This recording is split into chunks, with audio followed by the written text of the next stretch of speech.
Hello friends, most welcome on my channel. Today we will talk about a very important chapter and a basic topic of that chapter. सबसे पहले friends मैं आपको एक बात बता दूं कि आज जो हम डिस्कस करने जा रहे हैं पाइथन कैरेक्टर सेट, हमारा एक चैप्टर है पाइथन फंडामेंटल, और उस पाइथन फंडामेंटल जो चैप्टर है उसका ये टॉपिक है पाइथन कैरेक्टर सेट। इससे फ्रेंड्स जो छोटे मोटे वाइवा के क्वेश्चन या फिर एक दो नंबर से रिलेटेड क्वेश्चंस आपके एग्जाम में मिल सकते हैं, और बेसिक नॉलेज के नाते आपको पाइथन कैरेक्टर सेट की नॉलेज होनी चाहिए। So let's start. तो सबसे पहले फ्रेंड्स हम ये देखते हैं कि पाइथन कैरेक्टर सेट का मतलब क्या होता है, पाइथन कैरेक्टर सेट की मीनिंग क्या है। तो सबसे पहले देखिए पहला point, character set is a set of valid characters that a language can recognise. यानी देखिए कोई भी प्रोग्रामिंग लैंग्वेज हो, कोई भी पाइथन, सी, जावा, व्हाटएवर, कोई भी, हर लैंग्वेज में, हर प्रोग्रामिंग लैंग्वेज के कुछ कैरेक्टर सेट होते हैं। जिस तरह से हम हिंदी पढ़ते हैं तो हिंदी में कुछ कैरेक्टर्स होते हैं, फॉर एग्जांपल ABCD, क ख ग घ, तो इंग्लिश में ABCD हो गया, हिंदी में इस तरह के कुछ कैरेक्टर्स। तो सेट ऑफ कैरेक्टर्स को वो हम कैरेक्टर कहते हैं जो उस लैंग्वेज में यूज होते हैं, यानी उस लैंग्वेज के कोड को लिखने के लिए आपको उन कैरेक्टर्स की ज़रूरत पड़ती है। A character represents any letter. यहाँ पर फ्रेंड्स कैरेक्टर का मतलब कोई भी लेटर हो सकता है, कोई भी नंबर हो सकता है और कोई भी सिंबल हो सकता है, और ये जब भी आएगा तो पाइथन कैरेक्टर सेट की रेंज में ही आता है। Next, Python supports Unicode encoding scheme. देखिए फ्रेंड्स यहाँ पे ये नया शब्द आएगा आपके लिए, यूनिकोड। तो यूनिकोड और आस्की कोड फ्रेंड्स क्या होता है, इसके लिए मैं सेपरेटली एक वीडियो बना दूंगा।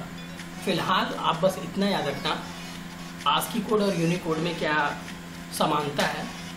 तो आस्की कोड का मतलब होता है friends American standard code for information interchange, वो आस्की कोड है और ये यूनिकोड है। दूसरा डिफरेंस फ्रेंड्स ये आप याद रखना पॉइंट में कि यूनिकोड जो है वो ज़्यादा कैरेक्टर को सपोर्ट करता है और जो आस्की कोड है वो कम कैरेक्टर को सपोर्ट करता है। तो पाइथन हमारा यूनिकोड को सपोर्ट कर रहा है, मतलब पाइथन में कैरेक्टर सेट जो होगा वो रिच होगा, ज़्यादा होगा। Next point, every statement of a program की कोई भी स्टेटमेंट, प्रोग्राम की कोई भी एक लाइन अगर आप लिख रहे हो तो याद रखिएगा वो लाइन जो आप लिखेंगे, फॉर एग्जांपल अगर मैं लिख रहा हूँ प्रिंट हेलो, सिंपल सा प्रिंट हेलो, तो PRINT ये सारे कैरेक्टर सेट होंगे, और उसमें हेलो ये भी ABCD के अंतर्गत कैरेक्टर के, पाइथन सेट के कैरेक्टर के रेंज में आएगा। So let's see character set in more detail. तो अब फ्रेंड्स देखिए पाइथन कैरेक्टर सेट की बात चल रही है, तो याद रखिएगा पाइथन कैरेक्टर सेट में, यानी पाइथन के कोई भी कोड को लिखने के लिए आप capital letter A to Z, small letter A to Z, small letter को हम लोग अपर केस लोअर केस भी कहते हैं, मतलब स्मॉल लेटर का मतलब लोअर केस और कैपिटल लेटर का मतलब अपर केस।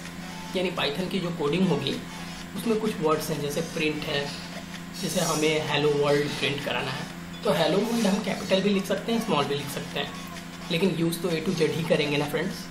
तो A से Z तक आपका कैरेक्टर सेट लेटर्स के रेंज में आएगा। Next point friends, digits. देखिए फ्रेंड्स पाइथन में कोडिंग जब हम करेंगे जोड़ने घटाने की, तो उसमें डिजिट यूज करेंगे, तो डिजिट भी हमारा कैरेक्टर सेट के अंदर आता है। नेक्स्ट फ्रेंड, ये थोड़ा इंपॉर्टेंट हो गया फ्रेंड्स, स्पेशल सिंबल। देखिए स्पेशल सिंबल की मीनिंग क्या होती है। स्पेशल सिंबल का मतलब जैसे जोड़ने के लिए प्लस है, घटाने के लिए माइनस है, और यहाँ पे ये जो एस्ट्रिक का आप साइन देख रहे हो, इट इज़, ये यूज़ होता है पाइथन में मल्टीप्लाई के लिए, और ये स्लैश ये होता है डिवीज़न के लिए। अभी इसी तरह से दो स्लैश अगर हम लगा लेंगे तो वो फ्लोर डिवीज़न हो जाता है। उसी तरह अगर हमें लिस्ट एक डेटा टाइप है फ्रेंड्स पाइथन में, उसको डिक्लेयर करना है तो हमें एंगल ब्रैकेट चाहिए। तो इस तरह से सिंबल्स का भी एक बहुत इंपॉर्टेंट रोल होता है किसी भी प्रोग्रामिंग लैंग्वेज में। नेक्स्ट आते हैं फ्रेंड्स वाइट स्पेसेस। ये भी बहुत बेहतरीन और बहुत इंपॉर्टेंट हो गया आपके लिए। देखिए वाइट स्पेसेस का मीनिंग क्या हुआ। वाइट स्पेसेस का मतलब होता है फ्रेंड्स कि ऐसे बटन्स जिनको हम कंप्यूटर में प्रेस तो करते हैं, मतलब कीबोर्ड पे प्रेस हम कर रहे हैं, लेकिन वो आपको विजिबल नहीं होंगे। फॉर एग्जांपल जैसे मैं दिखाता हूँ यहाँ पे। देखिए यहाँ मैंने लिखा है कैरेक्टर सेट। कैरेक्टर और सेट के बीच में एक स्पेस है, तो ये भी तो बटन प्रेस करने पे ही आया होगा। तो ये स्पेस हमारे वाइट स्पेस की कैटेगरी में आता है। उसी तरह न्यू लाइन जैसे एंटर बटन। तो अब आप बोलोगे कि यार पाइथन में वाइट स्पेसेस का क्या रोल है। रोल है फ्रेंड्स कैसे, जैसे पहली लाइन आपने लिखा प्रिंट हेलो और एंटर प्रेस करके आपने दूसरी लाइन लिखा प्रिंट हाई। तो ये तो आप अपने अकॉर्डिंग लाइन चेंज कर रहे हो, लेकिन कई बार क्या होता है फ्रेंड्स, सिंटेक्स के अकॉर्डिंग आपको एक लाइन के बाद उसके नीचे ही दूसरी लाइन लिखनी होती है। इसका एग्जांपल इफ एल्स से हम देंगे अपने फर्दर वीडियोस में। तब तक फ्रेंड्स आप बस इतना याद रखना, वाइट स्पेसेस की मीनिंग होती है ऐसे बटन्स जो प्रेस होंगे लेकिन उनका अपीयरेंस नहीं होगा। ओके, उसके बाद फ्रेंड्स हमारा 5वां पॉइंट है other characters. Other characters in the sense यहाँ क्या मतलब है इस पॉइंट का कि पाइथन यूनिकोड के साथ साथ जितने भी आस्की कैरेक्टर्स होते हैं उन सबको भी सपोर्ट करता है। तो आप समझ सकते हो कि पाइथन का कैरेक्टर सेट कितना रिच होगा। सो फ्रेंड्स आज की इस वीडियो में हमने बात की है सिर्फ पाइथन कैरेक्टर सेट के बारे में। ये पाइथन फंडामेंटल का कह लीजिए पहला स्टेप है, पहली सीढ़ी है। आपको बेसिक्स अच्छे से समझने होंगे फ्रेंड्स, और उसके बाद ही फर्दर आप पाइथन को और बेहतर समझ पाओगे। सो फ्रेंड्स ये वीडियो मेरा यहाँ पे समाप्त होता हुआ, अगली वीडियो में मैं आपसे मिलूंगा एक नए टॉपिक के साथ, और उस टॉपिक का नाम होगा tokens in HTML। So friends, that is it for this video. Thanks for watching.